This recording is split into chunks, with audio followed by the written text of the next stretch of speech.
Il fut un temps, au début des années 2000, où les... Meuporg. pardon, les MMORPG étaient les jeux de référence. Bien sûr, ils sont toujours très joués aujourd'hui, mais leur âge d'or était vraiment le début du 21e siècle. EverQuest, Guild Wars, PlanetSide, Dark Age of Camelot, il y en a beaucoup trop pour tous les citer. Mais évidemment, il y en a un, et un seul qui les a tous éclipsés. Je parle évidemment de World of Warcraft. Et une chose est indéniable, étant toujours mis à jour aujourd'hui, World of Warcraft possède un lore très dense. Dans cette vidéo, on va parler d'un des personnages les plus iconiques. Et contrairement à ce que peut faire croire la miniature, non, on parlera pas de Leroy Jenkins. Tout simplement parce que ce mythe du jeu serait en fait un fake. Non, plus sérieusement, aujourd'hui on va parler du Roi Lich. Dans Azeroth, le monde de World of Warcraft, il existe deux factions opposées, l'Alliance et la Horde.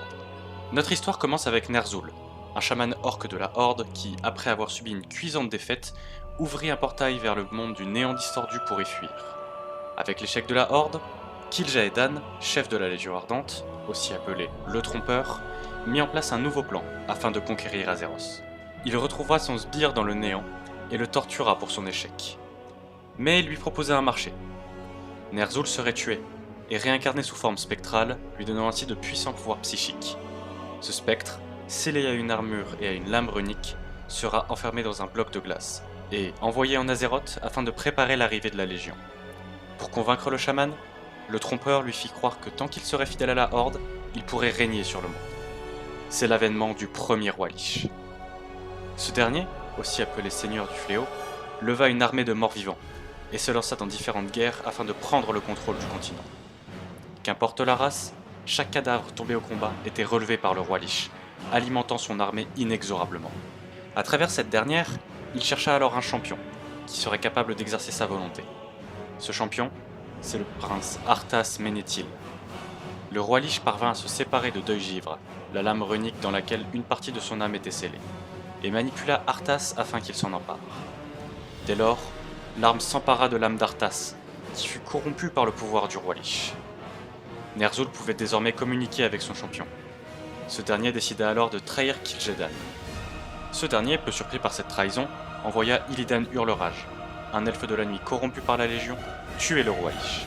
Ce dernier réussit, à l'aide d'un sort, à blesser Ner'zhul, et son pouvoir commença à s'écouler sur son trône de glace. Arthas fut alors appelé par le roi Lich, et se lança dans une course contre la montre, contre les forces de la Légion, pour son maître.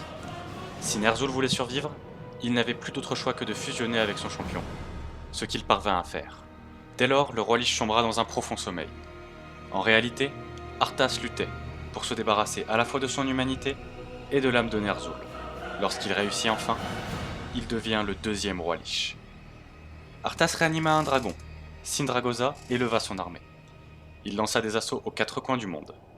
Une alliance formée de l'Alliance et de la Horde se regroupa pour mettre fin aux ambitions du prince déchu.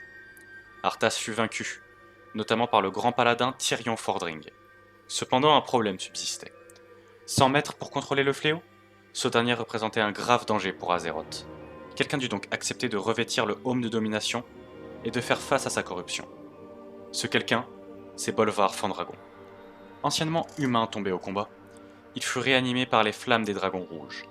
Il accepta de porter la couronne et demanda à ce qu'on dise que le roi Lich et Bolvar Fandragon soient tous les deux considérés comme morts. Peu de gens en Azeroth savent ce qu'il est devenu du roi Lich. Cependant, certains convoitent sa couronne.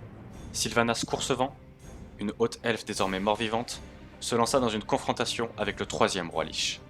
Ce dernier fut défait, et Sylvanas détruit la couronne, mettant définitivement un terme à l'existence du roi Lich. Cependant, cela ne fut pas sans conséquence.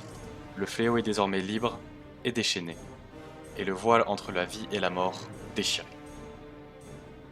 J'espère que cette vidéo vous aura plu.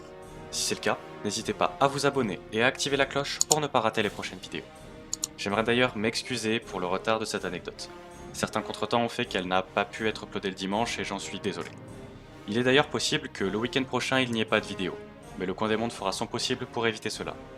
Pour patienter, vous pouvez toujours aller voir sur notre compte Instagram où nous postons régulièrement des anecdotes plus courtes. Dans tous les cas, on se retrouve bientôt au Coin des Mondes pour une nouvelle anecdote. Et n'oubliez pas, qu'il doit toujours y avoir un roi Lich sur le trône.